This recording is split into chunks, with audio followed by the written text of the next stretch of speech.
Beyond Reason Radio.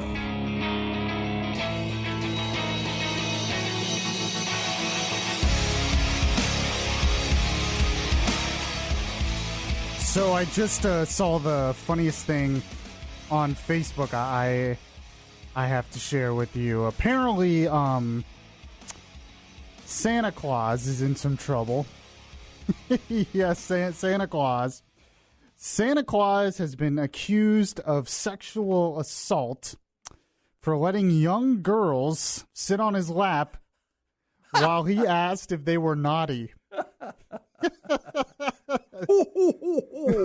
I mean, come on.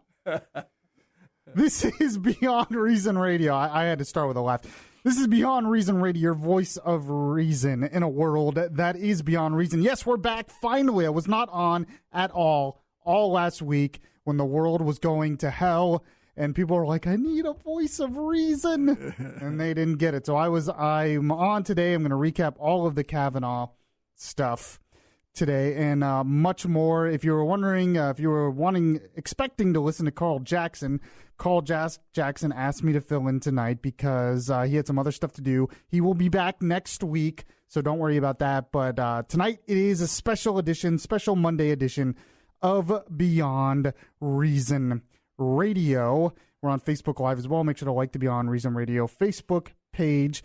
And we also have, and you heard his voice over there giving his famous Santa Claus impression, I guess, is Tom Benson producing tonight as well. How are you, Tom? I'm doing just fine. Thank you very much. We got a couple of Yaffee hours here. Yes.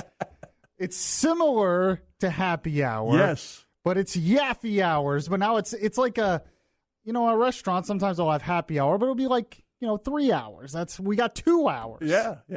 Of Yaffee hour. Even better than happy hour. What you need is a ladies' night some night.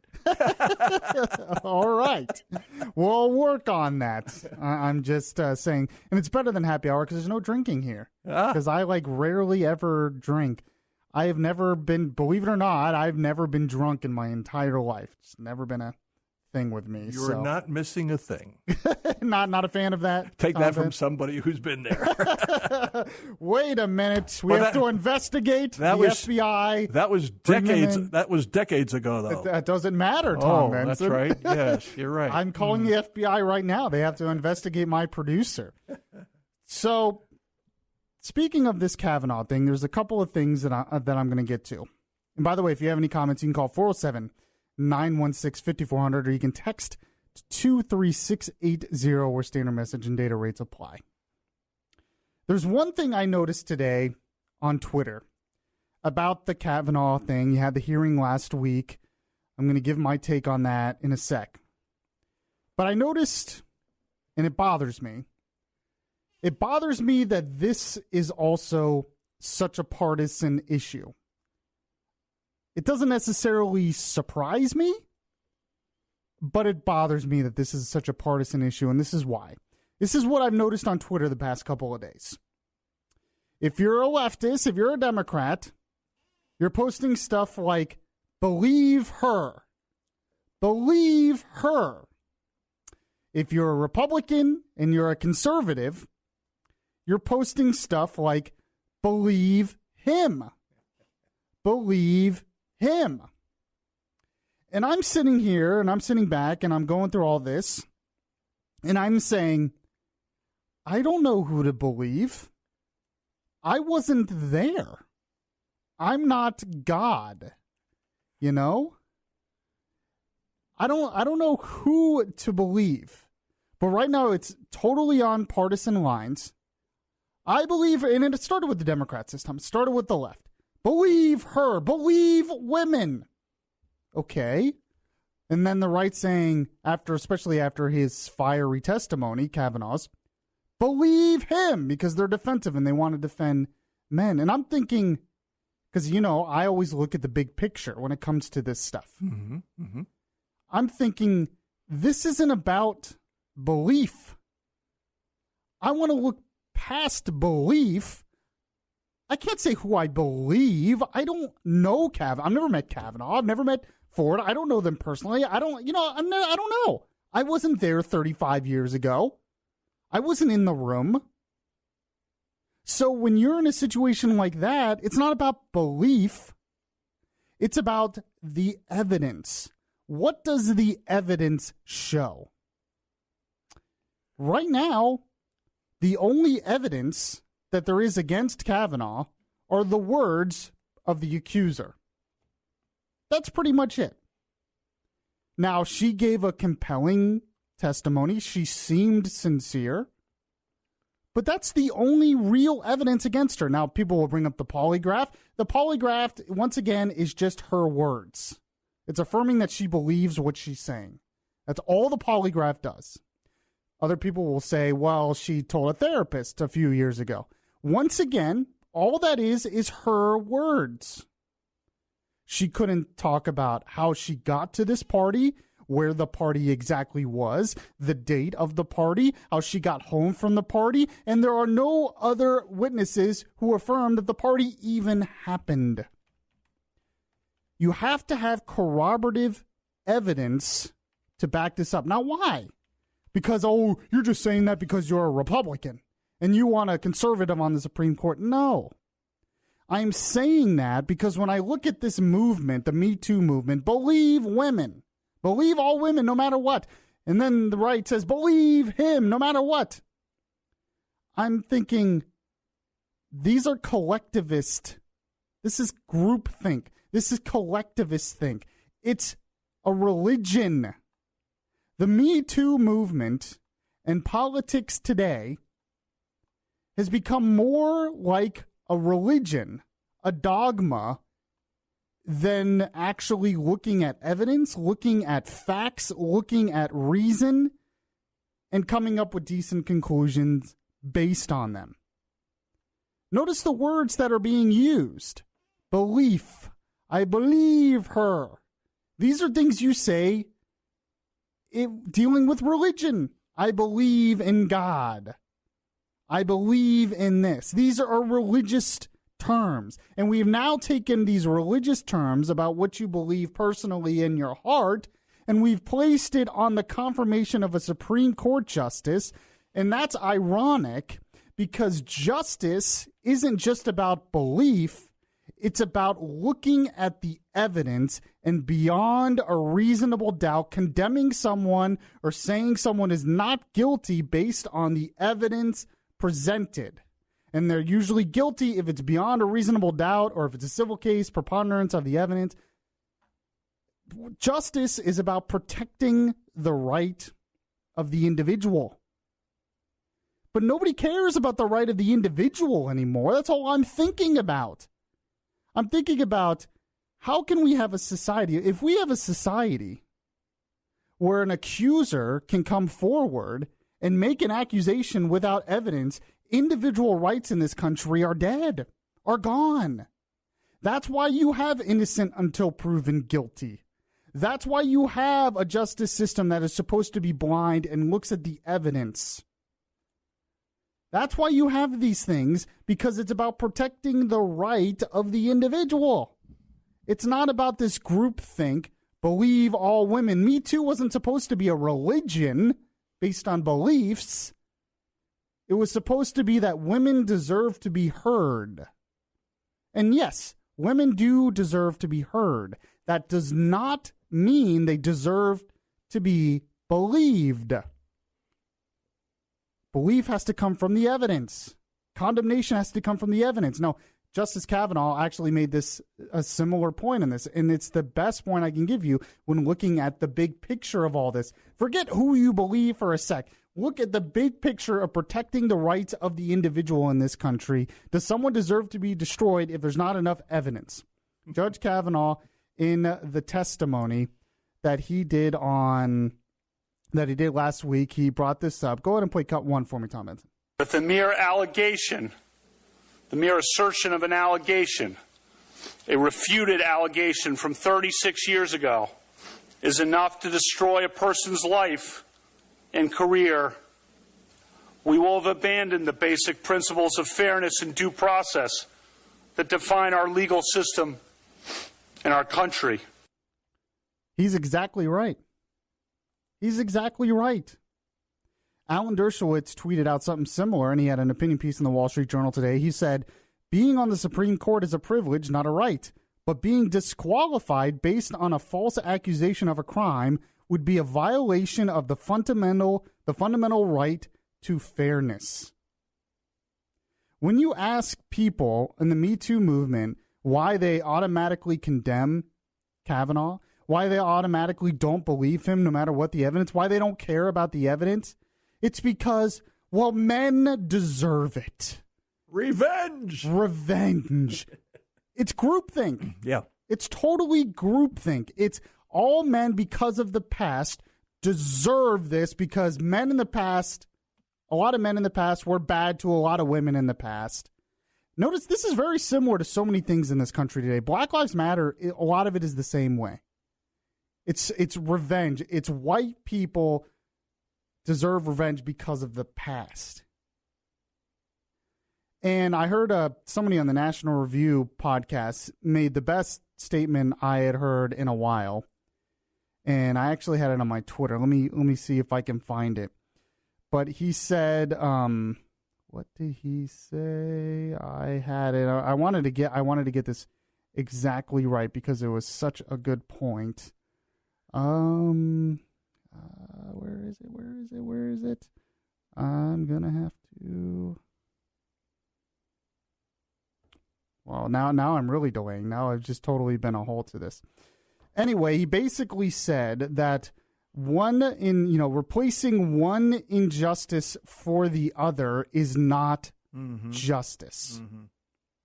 Justice denied. Right. What we should be going for is justice. And justice has to be about protecting the rights of the individual. When you go after all men and accuse, because that's what I've heard from the Me Too movement today in the past couple of days. Well, these are white men. And anytime someone defends Kavanaugh, it's, well, you hate women and you're just a male chauvinist or whatever it is. And that's not what this is about. Justice should be about protecting the rights of the individual. And unfortunately, it's not about that anymore. Now that I have some other observations I want to make on the whole Kavanaugh thing, if you have any comments, you can call 407-916-5400, text to 23680. Some observations of different people I have talked to this week that you won't really hear a lot in the mainstream media. And we're going to go over that. A lot. We have a lot more to this. This is. Dang, I can't find that tweet from the guy from the National Review. It's really bothering me because it was such a profound truth, and I thought I posted it on my Twitter, and I just don't think I see it. Oh well, this is Beyond Reason Radio. This show is already Beyond Reason. I'm your host, Michael Yaffee. We will be right back. If you heart Beyond Reason Radio, listen to the Beyond Reason Radio podcast on iHeartRadio. Just download the iHeartRadio app and search Beyond Reason Radio.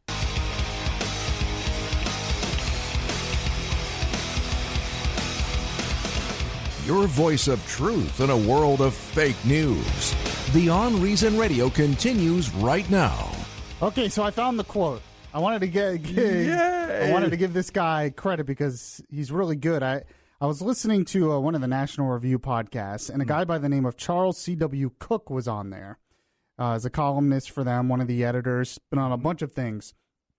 And that makes me want to read more and more of his stuff. But he said this kind of in the conversation. He said, you don't correct historical injustices by imposing new ones. And that's so much of what I'm seeing right now when it comes to the Kavanaugh thing. It's also what I see when it comes to Black Lives Matter or a bunch of other things. It's that they have this mindset that men kind of deserve this because of the past. Because women were not always treated fairly in the past. That men now, they're just getting their comeuppance. It's a revenge tactic. It's collectivist mindset. It's groupthink collectivist mindset. Mm-hmm. And it's very dangerous where that kind of mindset leads. That's why you have protesters in restaurants interrupting senators. That's why you have Antifa violence. That's where that kind of mindset leads, that collectivist mindset. You don't correct historical injustices by imposing new ones. Is exactly right. I wasn't in the past. I've never sexually assaulted anyone. I wasn't there. I never owned slaves or anything. But I'm a white man. How do I deserve it? Real justice is about justice for the individual and having all individuals treated equally and fairly. But so much on the left, because they have a collectivist mindset, not an individual liberty mindset, can't understand that. Another thing that kind of bothers me about all this, and it has to go with the partisan aspect, is so much of this is treated, I don't know if anybody else notices, but so much politics. The first segment I talked about how politics has become a religion. And the main reason why politics has become a religion is because we're abandoning religion. We're abandoning God. We're abandoning faith. So we're filling that vacuum with something else. And one of the things we're filling the vacuum with is politics. And it's not good. But I've noticed that politics, and it's always been like this a little bit, but I've noticed that politics more and more is like a sport. It's like watching sports. Have you ever noticed that? Oh, yeah. Most of the conversation after the testimony on Friday was, well, the performance of Kavanaugh or the performance of Ford. It was literally like watching SportsCenter on Mondays after football on Sundays. How this all worked out. What's the next play? What's the next move? What's the next game going to look like? Which side is going to come out the victor? Who had the best performance? Who's winning? Yeah, isn't it? And it just hit me that I'm like, it's like I'm listening to SportsCenter when I was listening to a lot of the coverage. It just kind of bothers me because I guess it really shouldn't be like that, but it is. So there is one thing I noticed, and I don't know if you noticed this as well, Tom Benson. But so much of when it comes to the Kavanaugh thing, the left is saying they're trying to portray an image that this is a big-time women's issue and that the women are really the ones who side with Ford's testimony, Blasey Ford. The women are really the one who don't believe Kavanaugh, and that if we support Kavanaugh and his testimony, or we support his right to due process and not being condemned without evidence, that we hate women, or at least it makes women not like us. But what I noticed over the weekend and on Friday, most of the people I talked to that were outraged at how the Democrats had treated Kavanaugh were women. Mm-hmm. Most of the people that I talked to, I talked to a lot of people. Men were upset, but not, when I'm talking about emotional outrage at what was going on, it was women I was talking to that would come to me and say, this is outrageous. This is scary. I don't like this at all. It was other women saying that to me. It wasn't men. And I thought, this is so different than the perception that the media is trying to make when it comes to this issue. The reason why women are really upset and want to and believe Kavanaugh is because they have fathers, they have sons, a lot of them have husbands or boyfriends or brothers. And when I talked to one woman, she had mentioned to me, if somebody tried to do that to my husband, I would be absolutely furious. They see their husband or their brother or father in Kavanaugh. Despite what the feminists and the left and a lot of the Me Too movement want you to believe, there are millions of women in this country that support their men. Women want to support men they know. They want to support their husbands. They want to defend their husbands and help their husbands, just like Kavanaugh's wife did. I know that's politically incorrect to a lot of people, but it's true. Naturally, a lot of women are going to stand up and support and defend their husbands against attacks. And a lot of times they're going to do it more passionately and more viscerally than other men would do it. That's just the way it is. And that was something I noticed, that most people that I had talked to that were really outraged at this whole process we're not men, but we're women. And, then I saw this story today from the Associated Press from Columbia, South Carolina. As the Senate is divided on President Donald Trump's Supreme Court pick, so too are women across the country. Female voices have echoed throughout the U.S. Senate this week, demanding male senators justify their support for Brett Kavanaugh. But other women have spent hours calling Senate offices in support of Kavanaugh. It's from the Associated Press. Condemning what they saw as an anti-Republican ploy that's damaged not only Kavanaugh's reputation and livelihood, but also his accusers. One woman said it was too timely and strategic. Anything like that makes you question how true it is. But so many women out there support Kavanaugh, support his testimony. And a lot of those women, the ones that we've seen in the news, are ones who have known him for the past 25, 30 years. That's a good point, too, and I didn't think about that until you just brought it up now. Yeah, most of the people defending Kavanaugh are ex-girlfriends or other women that he's worked with. And they come out and they passionately defend him because they're like, I've never seen what they're describing here. He was nothing but a gentleman. Even ex-girlfriends are saying that. That has to say something. Well, I'll say. Yeah. But this idea is, it's kind of like abortion. People, the Democrats and the left try to make abortion, to a woman's issue to get the woman vote. But most people that I know that are really against abortion are women, not men. Why? Now, why is that? Because women like kids. A lot of the women have kids, have been pregnant, have given birth. They understand what's going on inside their body when they are pregnant. They understand that is a living thing inside of them. And because they understand that, and they're going to understand that more than men are going to understand it, they're going to be pro-life and be against abortion. A lot of women I know are really against abortion. And it was the same way with this.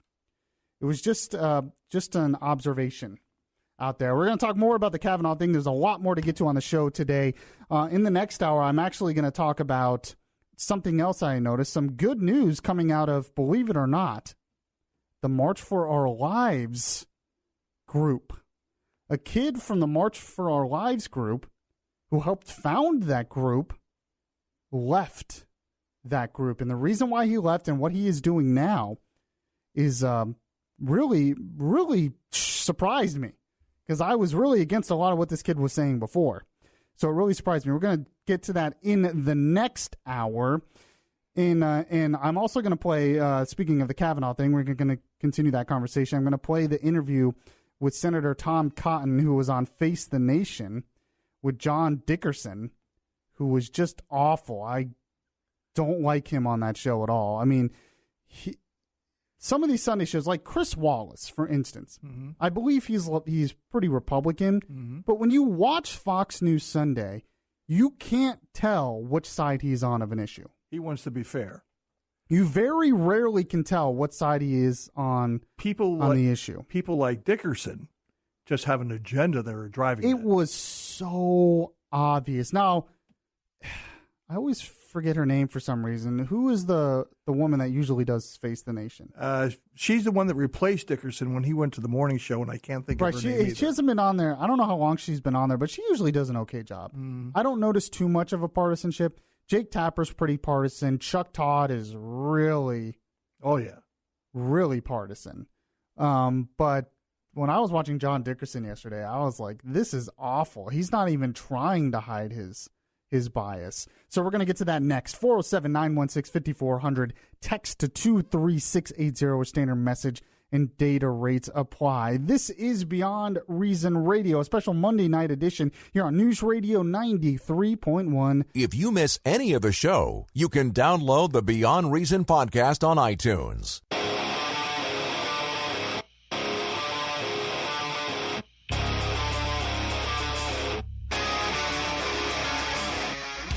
safe space for conservative thought, not for political correctness. Yaffee is back right now. Yes, welcome back to the show. This is a special Monday night edition of Beyond Reason Radio, where we talk faith, culture, and politics. We're on for 2 hours tonight right here on News Radio 93.1 WFLA. But if you miss any of the show, you can catch the podcast anywhere podcasts are available, and you can catch us on Facebook Live as well, just like the Beyond Reason Radio Facebook page. We've been talking about the Kavanaugh hearings. I have a lot to say on it because I didn't do my show last week, so it was all building up over a week, and now it's just all coming out, and I'm sure there's like lots of things I'm missing. But in the last segment, I was talking about how I noticed that most of the people that I talked to that were, vigorously defending Kavanaugh and really upset about how the Democrats treated him were not men, but were women. Well, I got a text that came in, and you can text to 23680, where standard message and data rates apply. From one woman says, I concur. As a woman, I was outraged. The whole thing is ridiculous. And so that's exactly right. I'm telling you, there are a lot of women, because they see their husbands there, and they would be just as defensive of their own husbands if their husband or their brother or their sons or whatever were falsely accused. So I know the Democrats really try to push that, and I don't think it's as successful as they think it will be. The next thing I wanted to get to, though, usually on Sundays, I deliver groceries as a side job, but while I'm doing it, I'll listen to all the Sunday shows, the podcasts of them all. And I happen to listen to Face the Nation on CBS. And my first thought was, who is this guy hosting this week? I know who he is, but John Dickerson, he was so outright partisan and just biased. Like, usually they try to hide their bias a little bit. He didn't try to hide it at all. And what I'm talking about is he was interviewing Senator Tom Cotton from Arkansas. And I want to play most of this interview. We're going to go through it and stop, in between as I comment on it.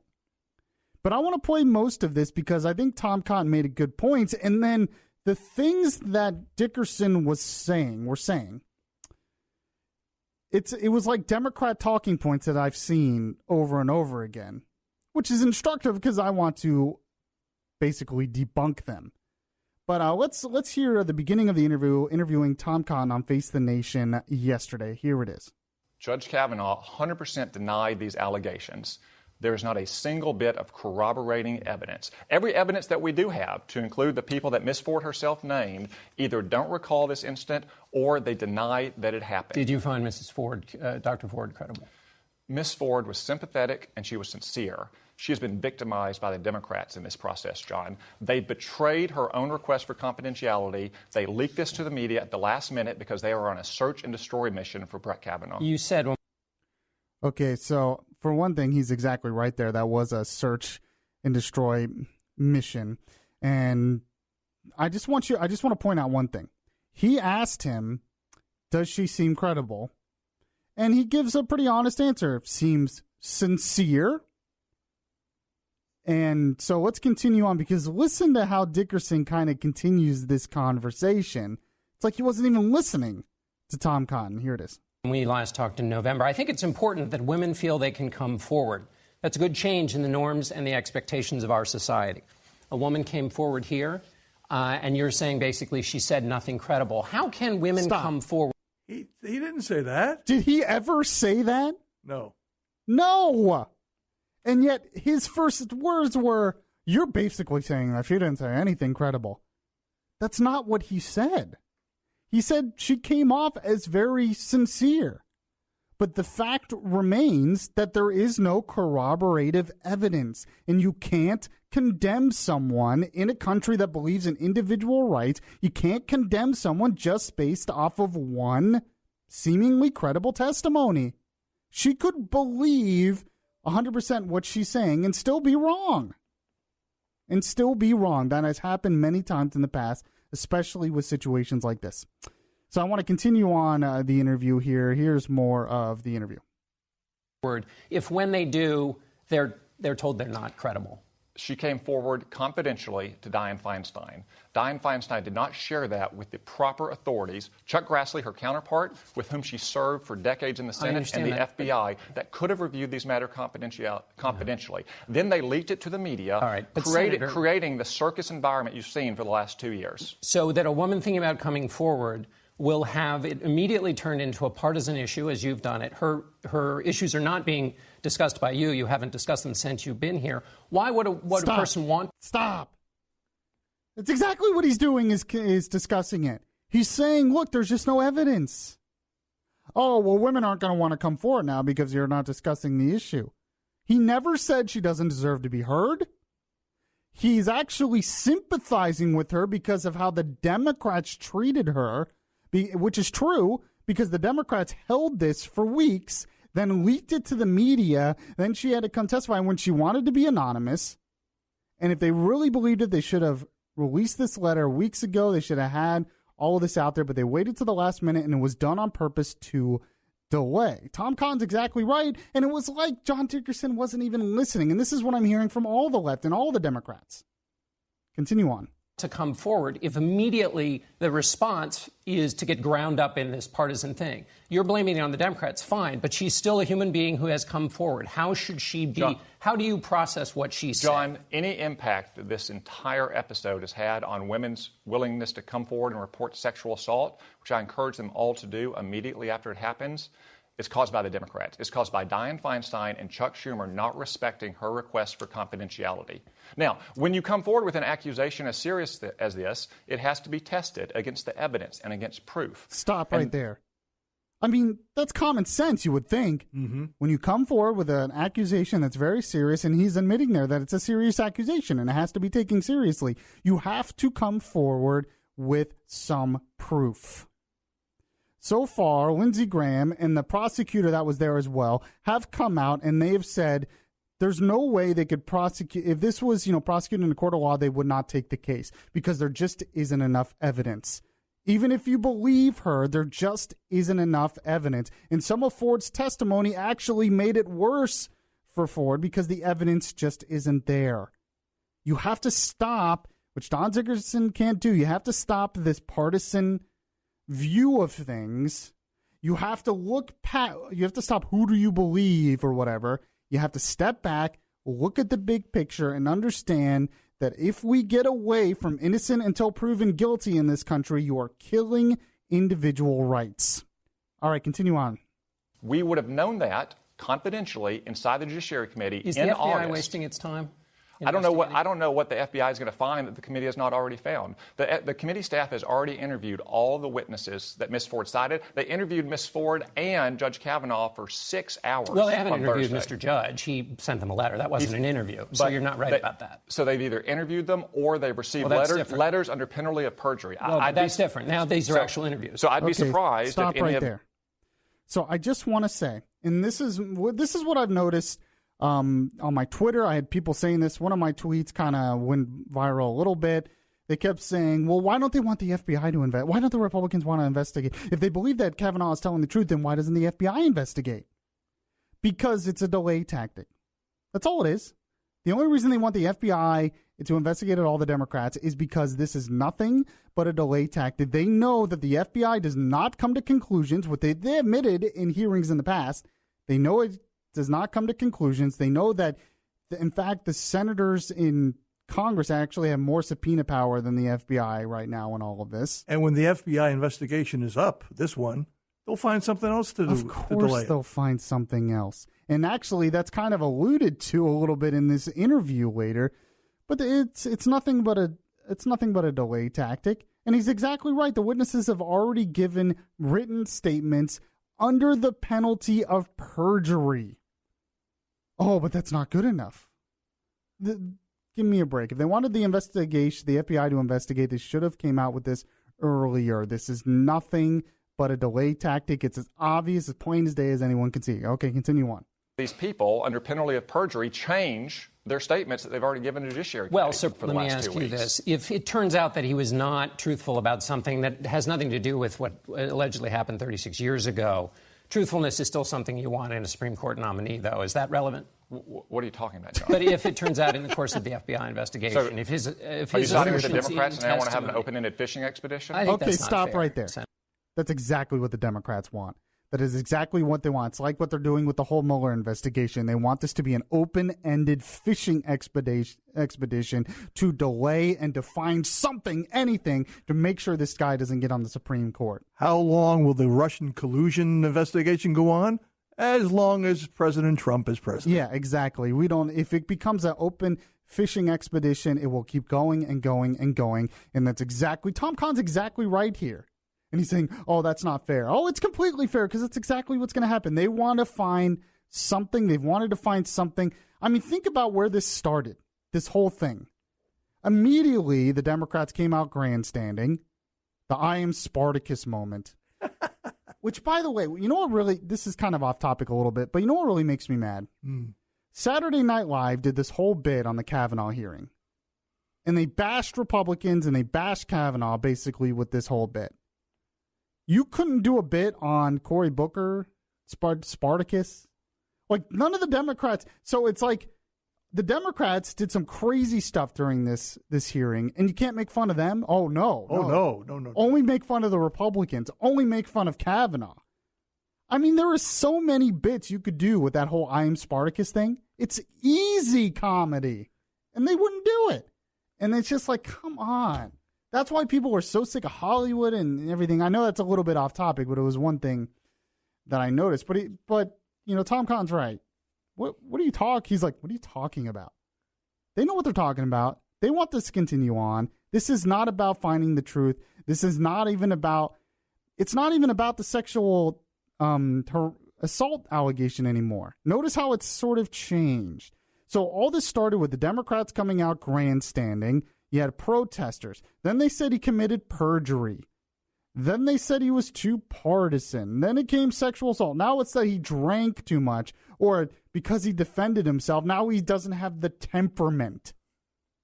Notice that? I mean, it's changed over, or before it was, oh, well, we don't have all the documents. We have to read all the documents, millions of documents. It's been one thing after another, and all of them have been delay tactics, and I'm supposed to take them seriously now about the FBI investigation? Give me a break. Okay, continue on. What are you talking about? I'm asking you if in the investigation it turns out that something outside of that is, if his testimony turns out to Well, not look, be. as John Kennedy and Lindsey Graham said, if there's some shocking new bit of, not accusation, but evidence and proof, then of course I'm open to evaluating that evidence. But I strongly suspect that every statement that was made to the Judiciary Committee under penalty of perjury is the exact same statement that's going to be made to the FBI. Of course. He's exactly right. It was a great interview. Tom Kahn was obviously getting upset, which I don't blame him because John Dickerson was being outright partisan. And the things he was saying were just ridiculous. Some of the stuff, by the way, that the left have come out against Kavanaugh. Now the big thing is that he lied about what boofing meant and what the Devil's Triangle meant. And I'm thinking, okay, if this is what you're going to use now, what he wrote in his yearbook in high school, if this is what you're going to use to try to say, oh, I can't confirm him, you're desperate. You're reaching. They're going to use anything they can to delay till the election. Yeah, 407-916-5400. You can text to 23680 where standard message and data rates apply. A lot more to say on this. This is Beyond Reason Radio. I'm your host, Michael Yaffee. We will be right back. Listen to the latest episodes of Beyond Reason. Download the podcast at Spreaker.com.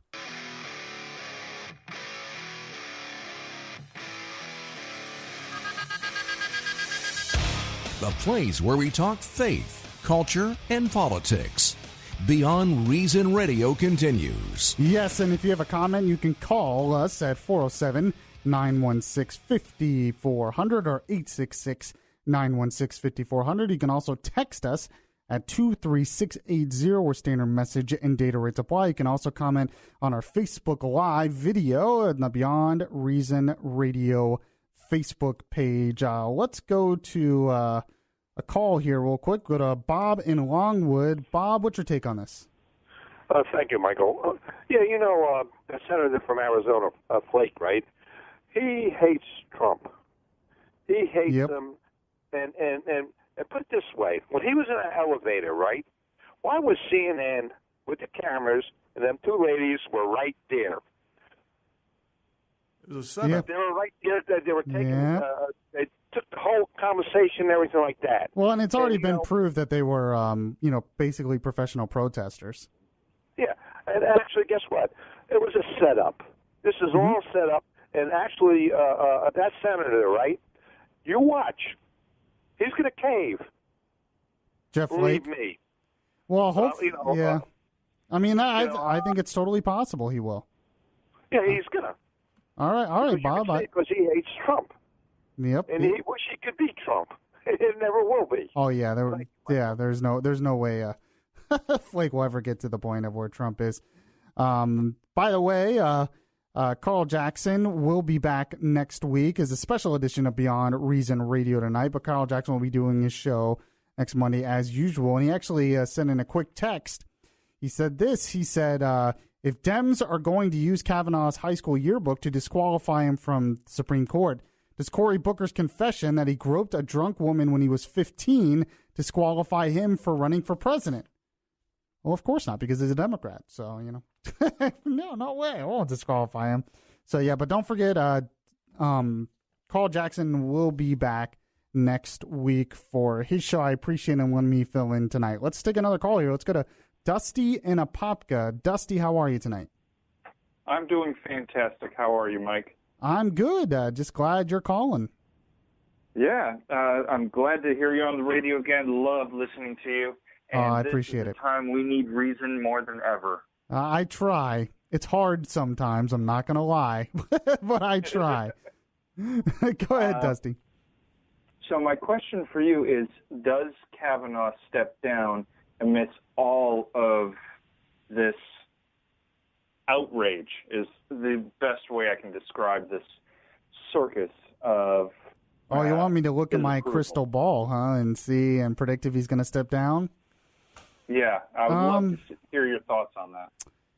I had a theory on that. Oh, well, Tom Benson will go first. Dusty, I appreciate your call. Thank you so much. My theory on that is he's going to, when he gets confirmed, he's going to say, take this job and shove it. Oh, so he's going to get confirmed and then step down? Yeah. Yep. I don't know. I'm not sure because the way he fought, and he said specifically, I will never give up. I know. And he won't really do that. I just find that very intriguing if he would. That would be but he interesting. won't do it because I think he's too appreciative of the appointment by Trump. And, he's been in this arena for a while, and he definitely doesn't want to cave into them. He is not that guy who wants to cave into them. I mean, I'm not one to predict. I would see Trump withdrawing his nomination before I see Kavanaugh stepping down. And I really don't see Trump withdrawing his nomination either. So, before we end this hour, and we have a lot of other topics we're going to get to. I know this hour has been all Kavanaugh stuff, really. In the next hour, I have other things I want to get to. But I found this piece from David French in the National Review, and he's been really good on this whole issue. He's a former lawyer himself. He says, there is entirely insufficient evidence to prove even one of the terrible allegations against President Trump's Supreme Court nominee. His whole piece says the case against Kavanaugh is collapsing. He says a very strange thing happened over the weekend. If you follow Twitter closely, you'll notice that the debate over Brett Kavanaugh moved significantly from the central question of last Thursday's hearing, did he commit sexual assault, to a raging debate over whether he lied about high school dating, college drinking, or high school slang, college drinking, inside jokes, and whether he was just too angry to be a Supreme Court judge. He's talking about how the debate has all of a sudden changed, which I mentioned earlier.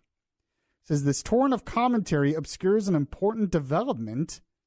The sexual assault claims against Kavanaugh are in a state of collapse.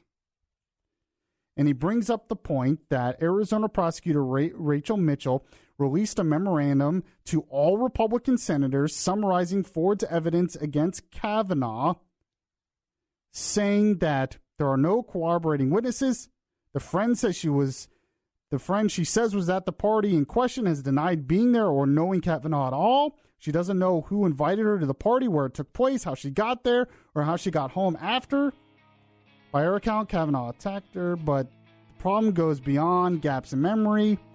And that prosecutor said she could not bring this case. She would never bring this case forward as a prosecutor because there just isn't enough evidence. The case is collapsing, so the Democrats have changed it, and now they want a fishing expedition by the FBI. Ooh, a lot more to get to here in this special edition of Beyond Reason Radio. I'm your host, Michael Yaffee. We have one more hour to go, so you have to stay with me, and I'll be right back.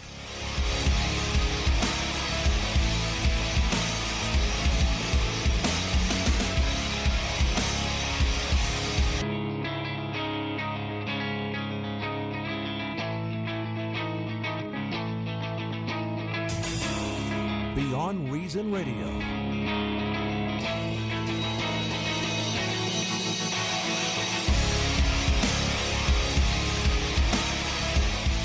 Yes, it is Beyond Reason Radio. One more hour of Beyond Reason Radio, a special edition of the show here on a Monday night, right here on News Radio 10.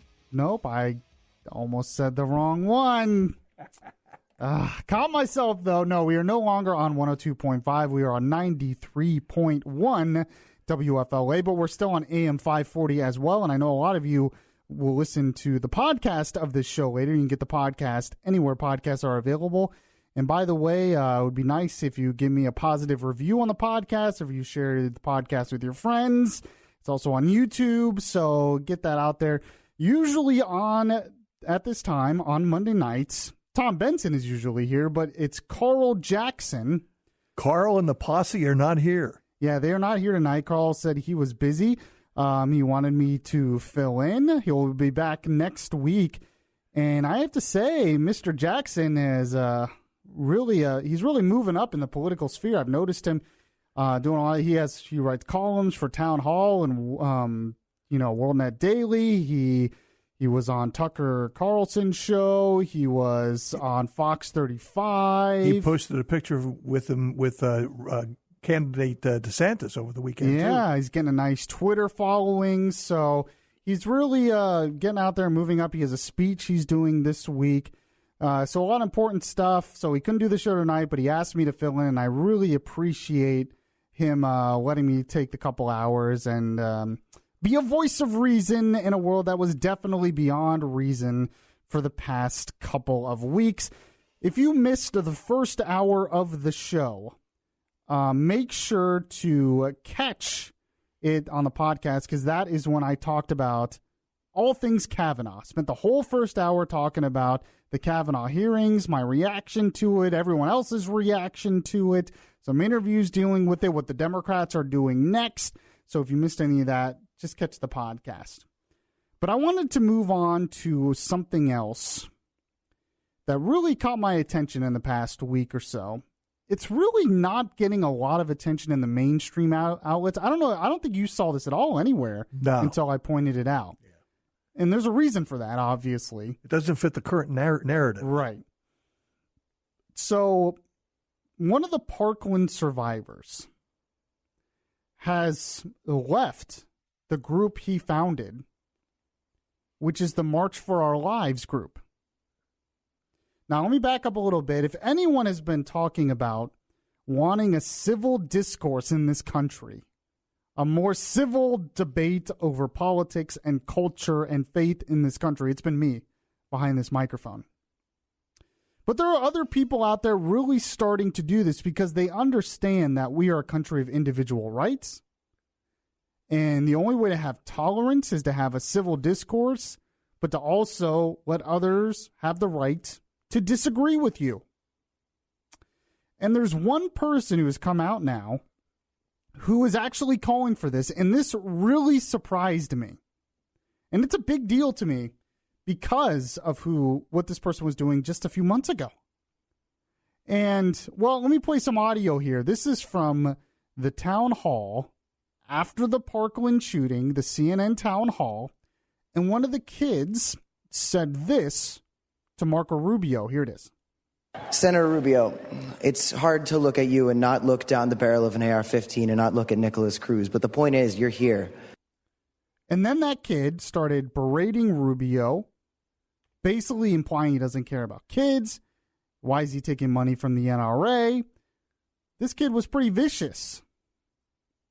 His name is Cameron Kasky. Student, 17 years old, Parkland. One of the survivors. He's one of the founders of the March for Our Lives group, the anti-gun group. David Hogg was another one of the more famous ones. He has now left that group. And he has started a new group that's called Middle Ground.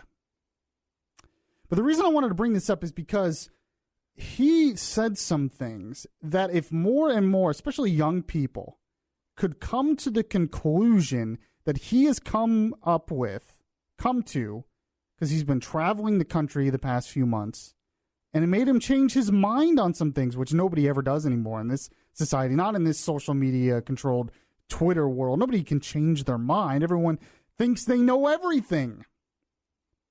But he actually came to the opposite conclusion. Now, he's done a couple interviews. He did one, I believe, on Yahoo News, I saw. He was on the Rubin Report, and he was also on Ben Shapiro's Sunday Special. Now, I'm going to he said similar things on all the interviews he's done, but I grabbed the audio from the Sunday Special yesterday, the Ben Shapiro Daily Wire show.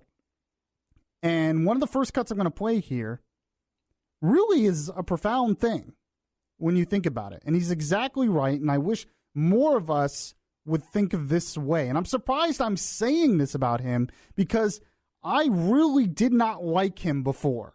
He was saying and doing things at the town hall and other places that I felt were really dangerous for the future of this country. So I'm glad he's changed his mind. This is what he said. So one of the lessons I've learned since starting March for Our Lives, and this was a truly difficult one to grasp, was that surprisingly enough, I don't know everything. Now, as a 17-year-old boy who was dead set on the fact that I knew everything, that threw me for a loop.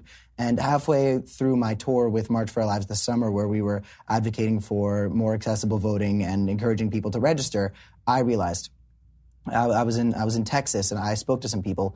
Maybe the people who disagree with me don't want the country to be a bad place. Maybe they just have different views. And I was born in a bubble where my heavily liberal mindset that I still maintain convinced me that anybody who didn't agree with me had malintent. And they didn't.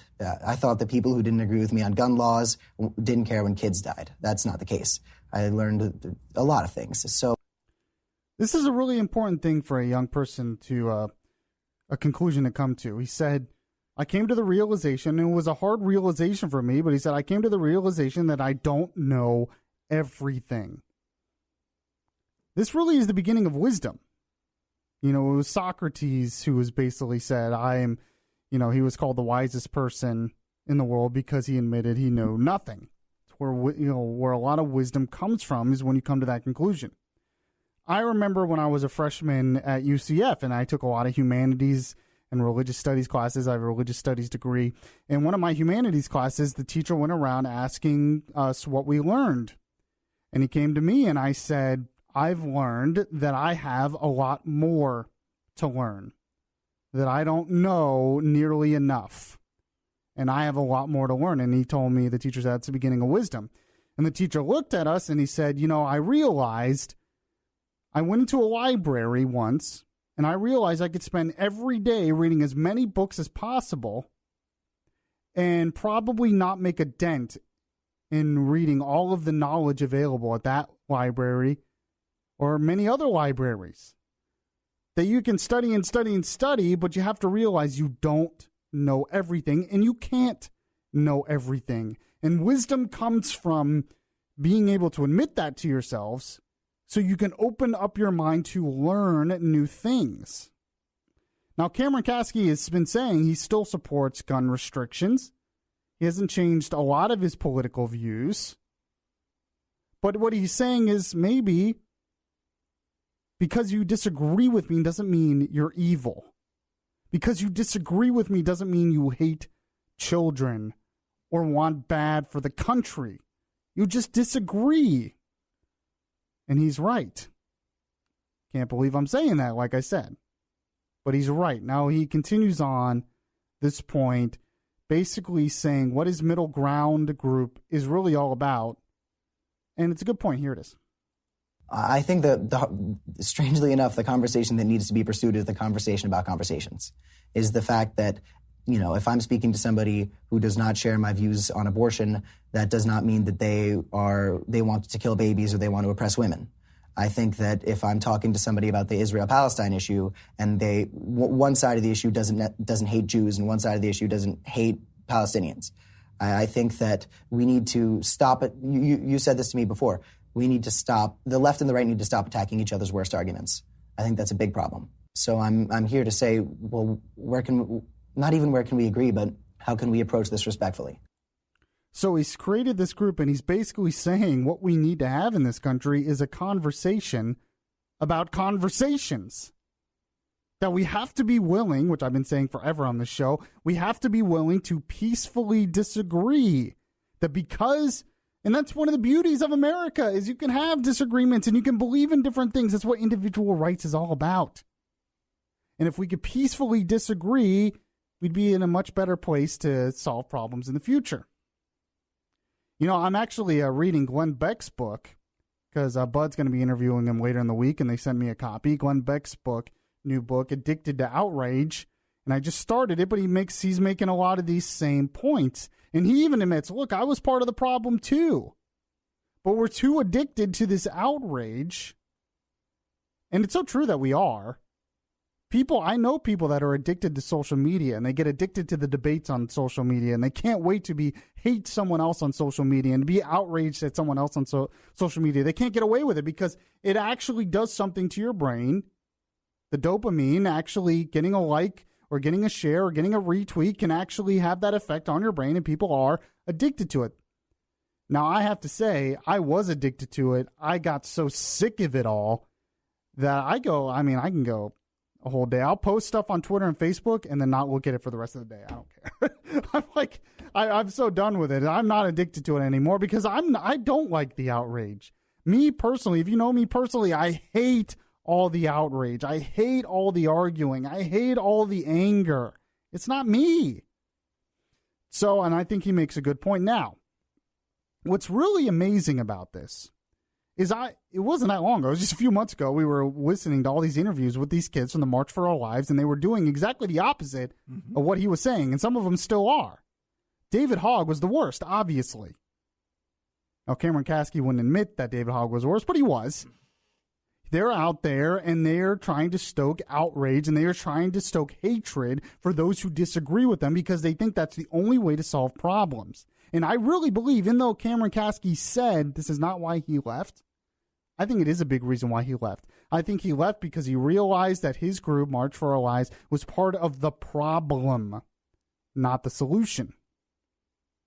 But he was asked about this. He was saying, that group, what do you think is the problem? Why has that group been so angry? And he had a very humble response here. This is what he said. To be honest with you, a lot of that was me. A lot of that was me telling my friends, these people don't agree with us. They don't care. They care more about their guns than they care about kids getting killed. Anything I'll criticize about March for Our Lives really comes from me. I started it. I was whispering in my friends' ears the whole time. I know the people in March for Our Lives. I know them pretty much like the back of my hand. And I know that these are people who really just want the world to be a better place.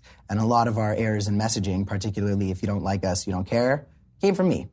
And I believed it. And I believed it until relatively recently. I'm embarrassed, certainly, but I'm not losing sleep over it because I believed it. So he was basically saying that, look, I was part of the problem, that I was actually the worst of them, and I believed it, and I was saying these bad things, and I came to the conclusion that it was wrong, and I had to change my mind, and I had to change my approach. This is really a profound thing that I never see in today's political sphere. And this is from a young person. When I was watching that CNN town hall, I was really fearful for the future and the next generation because it was the opposite of what this country needed. And I'm like, where is this leading us? Mm-hmm. I now finally have a little bit of hope for the next generation if there are more kids like him. Now, I don't think he's going to get nearly the attention now because, unfortunately, the opposite of his point. Outrage sells now. Outrage is what gets all the attention. We've seen it all over the place. Confrontation. I've talked about before how it's tempting in this business to be more outrageous, more confrontational, more upsetting because it gets better ratings. It just does. But I just wanted to point that out because I think it's really important that he's doing this. And I wish him luck. I hope that he can actually continue to make a difference. And we'll see if we can make him more conservative as we go along here. Because he'll notice that the conservatives are the ones who are more open to this talk. Give him 5 or 10 years. Than some on the left. 407-916-5400. You can text to 23680 where standard message and data rates apply. So, Trump is praising or celebrating his new trade deal that is supposed to replace NAFTA. The markets seem to be celebrating it as well. They have a new name for it. Canada signed on in the last second. And we'll talk about that, but there's something I want to mention about it as well.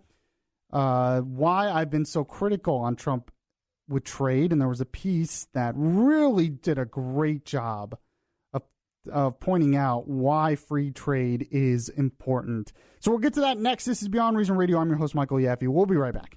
Download the iHeart Radio app and catch the Beyond Reason Radio podcast.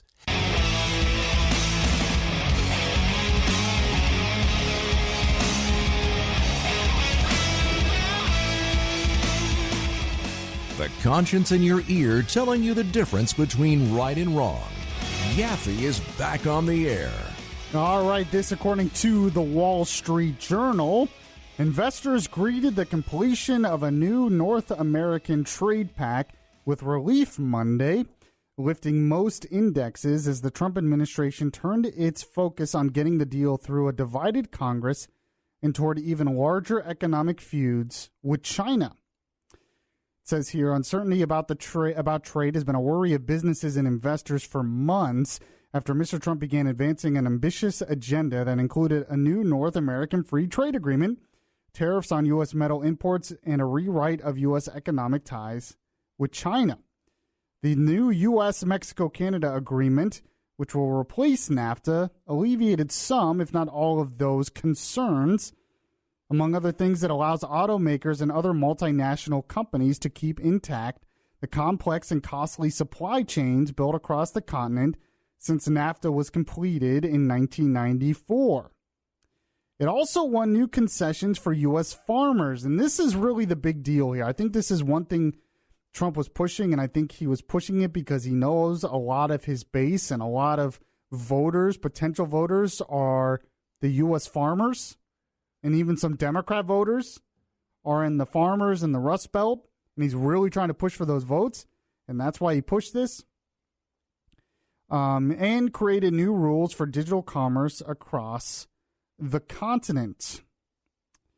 So let's see here. At the White House ceremony Monday, Mr. Trump touted the deal as a big win for U.S. workers. Among other things, it requires that duty-free cars produced in North America have at least 75% of their content produced in the region and 40% of their content produced by $16 an hour labor. Now, a lot of people are praising that, but you realize what that is, don't you? It's a backhanded way at raising the minimum wage. When you are saying that they have to produce it by 40% of their content produced by a $16 an hour labor, that's basically implementing a sort of minimum wage. A lot of conservatives are praising this, but I thought conservatives were supposed to be against raising the minimum wage.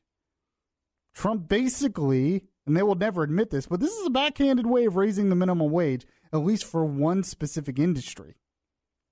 Now, I actually have some audio here. This was Trump today at the White House talking about his new trade agreement with Mexico and Canada. Here it is. It's my great honor to announce that we have successfully completed negotiations on a brand new deal to terminate and replace NAFTA and the NAFTA trade agreements with an incredible new U.S. Mexico-Canada agreement called USMCA. It sort of just works, MCA.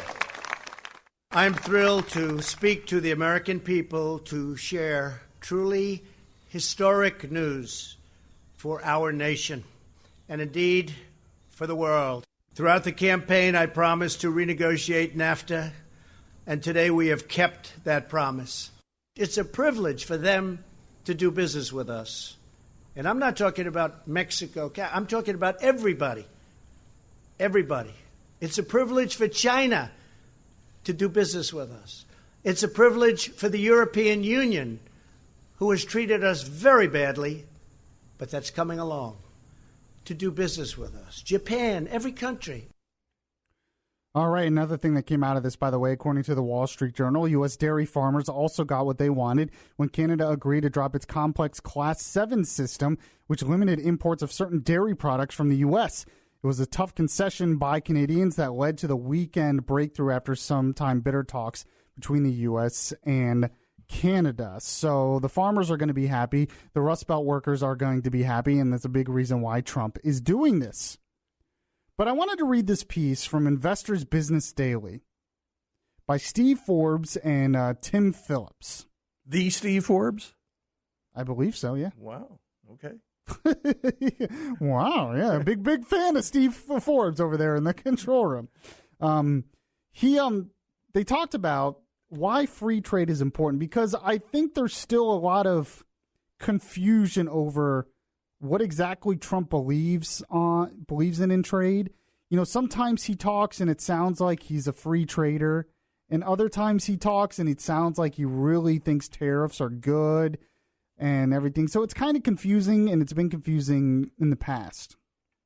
And I think it's important to point out why free trade is important and why Trump is wrong sometimes on trade. From Investors Business Daily, it says human beings, not governments, trade. So why do governments make it harder? A lot of times, and they're right, a lot of times when you think about trade, when you think about these trade deals, you're thinking about governments, but it's not the governments who are doing the trading. It's individuals and companies that do the trading. It says here in the piece, China doesn't buy enough American cars. Canada doesn't buy enough American dairy. Britain doesn't buy enough American airplanes. You've been hearing this argument for years, but the passage of time hasn't made it any more valid because it's based on a faulty premise. It says nations such as China, Canada, and the UK don't buy things from America. Individual Chinese, Canadian, and British individuals and businesses buy things from Americans, and Americans buy things from them. These are people and businesses making individual choices about what they want to buy and sell and with whom. This is why so much of the trade deficit talk is just nonsense, because it's acting like it's government trading. It's not. It's individuals. Continues on here. It says, while trade is conducted at the individual level, what we read and hear is more along the lines of the U.S. goods trade deficit with the EU was $146.8 billion in 2016. What that means in the real world is that together Americans bought $146.8 billion more stuff from Europeans than Americans sold to them. It says no one was harmed by these voluntary transactions, and the millions of people involved on both sides of the Atlantic got what they wanted. That's why it's called trade. The same holds true in your personal lives. How's your own trade deficit with Amazon or Walmart or your local grocery store? Are they buying a lot of stuff you produce? Probably not. But your relationships remain voluntary and mutually beneficial. You get the books and clothes and the rutabagas you want. They get the cash. Everybody wins. It says the tendency to think of trade in terms of surpluses and deficit obscures the more fundamental principle at issue. People have the right to voluntarily exchange goods and services with whomever they want, whenever they want.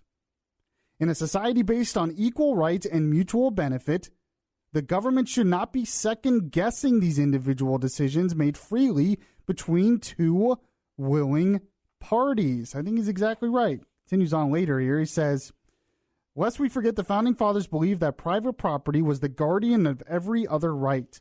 Indeed, the Fifth Amendment puts property on equal footing with life and liberty. When government purposely makes it harder for trade and for certain people to trade and support their family, it is unjustly denying the fruits of their labor and the right to their own property. I'm paraphrasing here a little bit. Why do so many who would object to this kind of government intervention in any other context fail to object when it comes to trade? And then it talks about this. He says, President Trump is convinced that the Chinese are under pressure to make a deal with us. He just announced a fresh set of tariffs, yada, yada, yada. It would cover just about all Chinese imports to the United States. Then he talks about the European Union. He says, of course, the best way to get to zero tariffs is to go to zero tariffs. Trump said he wants zero tariffs. If you want zero tariffs, then get rid of all our tariffs. We don't need to wait for anyone else to act. Getting our own house in order would help Americans by cutting costs and encouraging innovation that help improve lives. To take just one example of a product used by tens of millions of people every day, sugar costs Americans 52% more than the world price, about $4.4 billion per year, because, why? Because we tariff sugar. Because we tariff sugar, we pay for it here. A lot of people don't know that. We keep hearing we're getting screwed by all these other countries, when in fact we impose tariffs on other countries, especially when it comes to sugar. He says, forget China versus America. This is our government versus Americans. The irony is that the president is erecting barriers to trade at the same time the economy is booming because he took the opposite approach in the rest of the economy. On taxes and regulations, he reduced barriers that hold people back and prevent them from realizing their potential. He helped get government out of their lives. It doesn't make much sense to lower barriers in some parts of the economy while raising them in others. A better approach would be to double down on the economic policies that are contributing to our booming economy and pursue policies that make it easier and less costly to trade. I think it's exactly right there. It was a commentary in Investors Business Daily by Steve Forbes and Tim Phillips. There's so much misconception when it comes to trade and trade policies. We don't look at it as we should, which is individuals and businesses trading with each other voluntarily. And now we want to impose more restrictions, and that's why a lot of the tariff talk is not good.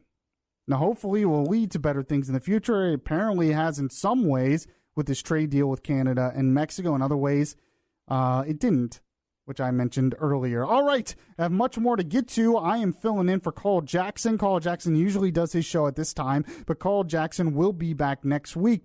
And Carl Jackson actually wrote an interesting piece, I believe like a week ago, dealing with the governor's race in Florida, that I actually it was one of those things where I hope he is wrong, but I think he's probably right. It got a lot of attention. Has to do with Ron DeSantis and Andrew Gillum and Adam Putnam and, of course, President Trump. We have that much to get to. Oh, by the way, I'm going to end the show. I haven't done this in a while. I'm going to end the show with things that made Yaffee laughy. I know a lot of people have missed that segment. This is Beyond Reason Radio. I'm your host, Michael Yaffee. We'll be right back. If you like Beyond Reason Radio, well, make sure to show it by liking the Facebook page at facebook.com/Beyond Reason Radio.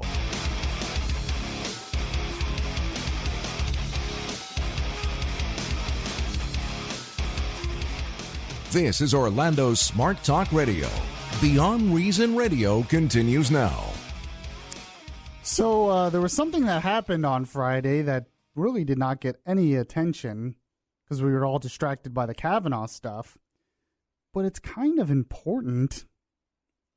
Here's the headline. Trump signs spending bill preventing government shutdown. Yes. Yeah, guess how much money that was in that spending package? Just $854 billion. Oh, it averts the shutdown. Oh, by the way, it doesn't have any of that funding for the border wall like Trump. wanted. So there's that. Combined with an earlier measure, Trump has signed into law almost $1 trillion in spending for 2019, about 3/4 of the total under a bipartisan agreement. Friday marks the first time since 1996 that the government has succeeded in getting 5 of the 12 annual spending bills signed into law before the new fiscal year begins. It's become pretty obvious that Trump is not a fan of government shutdowns. He's not going to be shutting down the government, I think, to fund the wall or to cut spending. So, I mean, I just wanted to throw that out there. That's it. That's happening. We're still going more and more and more and more into debt. I mean, we're all focused on the culture war. Every day it's something new about the culture war while our country is, heading to fiscal ruin. So there's that. Just thought you should all know. This is Beyond Reason Radio, by the way. I'm your host, Michael Yaffee, the voice of reason, the voice of truth in a world that is beyond reason. This is a show where we talk faith, culture, and politics. We're on until 10 p.m. on this special edition here on News Radio 93.1 WFLA. I'm filling in for Carl Jackson. Carl Jackson will be back for his show next Monday night. He asked me to fill in because he had other things he was doing. But Carl Jackson had a really interesting piece I wanted to point out that he wrote on his blog and a couple other places. Here's the headline. This is one of those things where I'm afraid he's probably right. I hope not. He said, will Trump regret endorsing Ron DeSantis? Mm-hmm. Now, the main reason Carl Jackson wrote this piece, I'm sure, is to really push Ron DeSantis to get out there and really campaign better, because he really hasn't been doing that great of a job. He did much better in the primary. I think he kind of thought it was a shoo-in, and all of a sudden the polls are coming out and saying, no, because Gilliam's actually been up by quite a bit. And Gilliam's a good campaigner. He's a very, very good campaigner. And I've noticed Ron DeSantis recently has come out and kind of attacked Gilliam over corruption. I think that's fine, but I think what you really need to do is attack him over his economic policies, because I think the pro-business state of Florida is not going to like a lot of those economic policies, and once they realize what they mean, they probably could get more people on your side, DeSantis. That's my opinion, for what it's worth. But here is Carl Jackson in his piece. He says, will Trump regret endorsing Ron DeSantis? He says, Ron DeSantis may have gotten President Trump's endorsement for Florida's gubernatorial primary, but he lacks Trump's charisma and an ability to connect with an audience in the same way. And that could make all the difference in November's general election. He says Florida's agricultural commissioner and former Representative Adam Putnam was a shoo-in to win the GOP primary. Then came President Trump. As of last week, leading up to the general election, DeSantis trails his domestic socialist opponent, Andrew Gillum, by 6 points. It's according to the latest Rasmussen poll. There's been other polls that has Gillum up by more, I think. It says Trump first endorsed DeSantis in a December 2017 tweet. And talked about his rally. Said DeSantis relied far too heavily on Trump's endorsement, as well as his national television appearances on Fox News with conservative giants Sean Hannity and Laura Ingraham. At times, it has felt like he's been running for a safe seat in Congress rather than for Florida's top job. Many Republican voters here in Orlando, he says he's spoken to, have asked him, where is DeSantis? Is he holding any events? Is he even on the campaign trail? I haven't really seen much. Seems like he's kind of ramped it up a little bit recently. But he's basically making the point. I'm afraid he might be right. He says, undoubtedly, Ron DeSantis has an uphill battle if he's going to win Florida's governorship in November, in part because he hasn't put in the work Adam Putnam did. Furthermore, despite his dangerous big government policies, Andrew Gillum is a handsome, charismatic, and likable guy in the vein of Barack Obama. So there's a lot at stake for Floridians if Gillum wins. DeSantis should be shouting that everywhere possible. This is exactly what I was saying earlier, including a local news stations he began avoiding leading up to the Tampa rally. It says Florida has no state income tax and a balanced budget amendment. With Gillum's advocacy for free healthcare and free college tuition for all, taxes would have to skyrocket. So-called free healthcare alone would cost Florida's middle class a lot of money out of their paychecks. That is if employers can afford to keep up, yada, yada, yada. Says, we all know that Ron DeSantis is a solid conservative who can intelligently communicate conservatism and constitutional principles. In his debates with Gillum, I expect him to expose how foolish, costly, and hurtful the Democrats' policies would be to all Floridians. Says DeSantis has been a great conservative congressman, but outside of garnering Trump's endorsement, he hasn't run a very good campaign. This is all from Carl Jackson in his piece that he wrote last week, basically saying maybe Trump might regret endorsing Ron DeSantis. What do you think, Tom Benson? Because this is something that you had brought up to me before the show. I think DeSantis needs to be out there hustling like he's the underdog that he is. Well, I mean, and, you know, a lot of times when Bud brings this up or I bring this up or other people bring this up, the first thing I hear is, well, the polls are fake. Mm-hmm. Don't believe the polls. Mm-hmm. They're fake polls. Mm-hmm. And I understand that to a point because they were very wrong in the primaries. Very wrong. None of the polls had DeSantis winning by that much, and none of the polls had Gillum winning. So I can understand some skepticism when it comes to that. But when you're talking about Rasmussen, which is lean Republican lately, you've talked about some GOP polls which show that Gillum is winning and that Ron DeSantis has a problem. I think maybe it's time for DeSantis to get out there. Right. Don't take it for granted. And there's only one debate set between the two of them. Oh, really? Only one? That's going to be October 24th. Now, I know that DeSantis was down from Adam Putnam until the debate. The debate really helped DeSantis. Oh, absolutely. That time. So maybe he's thinking that he could win the debate and that's going to really push him. Well, you know there's going to be a visit from President Trump. Yeah, that's true. Gillum's a great debater, though. And he's great on the trail. He makes a great appearance. He's great on interviews. Mm-hmm. So, I don't know. It's very difficult for me to believe that this state is going to vote in a Democratic Socialist, a usual pro-business state. If that happens, I just think it's more Ron DeSantis' fault than Andrew Gillum. I don't know. Because I really don't want a state income tax, Tom Benson. I already don't make enough money.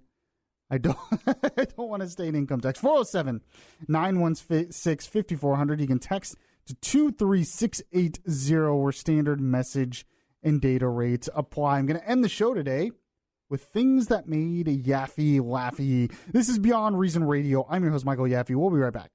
Subscribe to the Beyond Reason podcast today on your Stitcher app and hear the voice of reason anytime.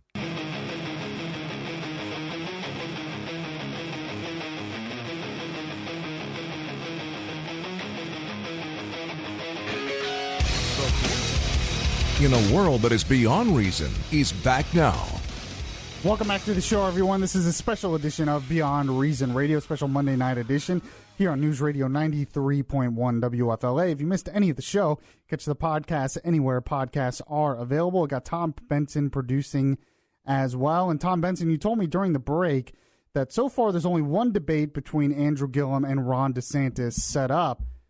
DeSantis has agreed to more debates, but Gillum only one. Is that correct? Right. And the debate on the Telemundo station here in Orlando is agreed upon by DeSantis.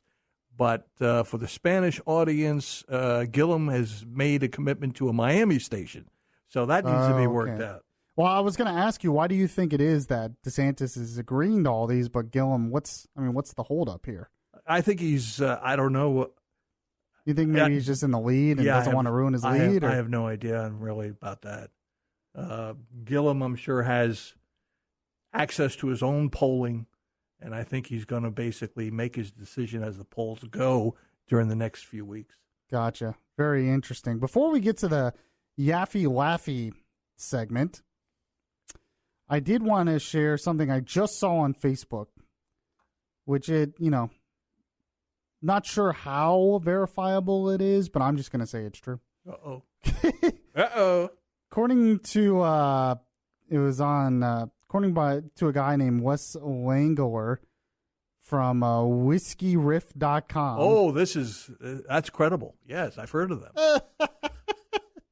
It says psychologists warn Christmas music too early is bad for your health. Okay. See, it's totally true. I'm telling you. This is it says, according to clinical psychologist Linda Blair, the constant barrage of Christmas tunes too early in the season forces people to remember all the things they have to do before the holiday.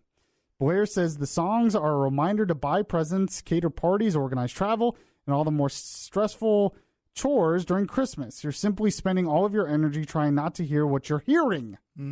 I completely agree with all of this. Wait till December 1st. December 1st. Okay, maybe the day after Thanksgiving. I'll give you that. Tell that to the Hallmark Channel. They run all these Christmas movies starting Halloween night. Yeah, I was about to say they start in July, I think. Yeah. Well, they do Christmas in July to get ready for it. I'm really bad to watch those movies with because I just make fun of them as I'm watching them. But it works. They're usually number one with women 25 to 54 in November and December. I mean, yeah, there is no doubt they've found a niche and they're just like successful with it. Mm-hmm. It says here in the piece, she states that hearing the same songs over and over each day makes workers struggle to tune it out and they become unable to focus on anything else. Christmas music is likely to irritate people if it's played too loudly and too early. I agree. Just like all this pumpkin spice nonsense everywhere. There was a cartoon I saw on Facebook. This guy's at the gas station, and he's looking at the pump, and the pump has 3 selections of gasoline. Regular, leaded or unleaded, and then pumpkin spice. That's so true. All right. We've already been laughing a little bit, but it is that time of the show once again.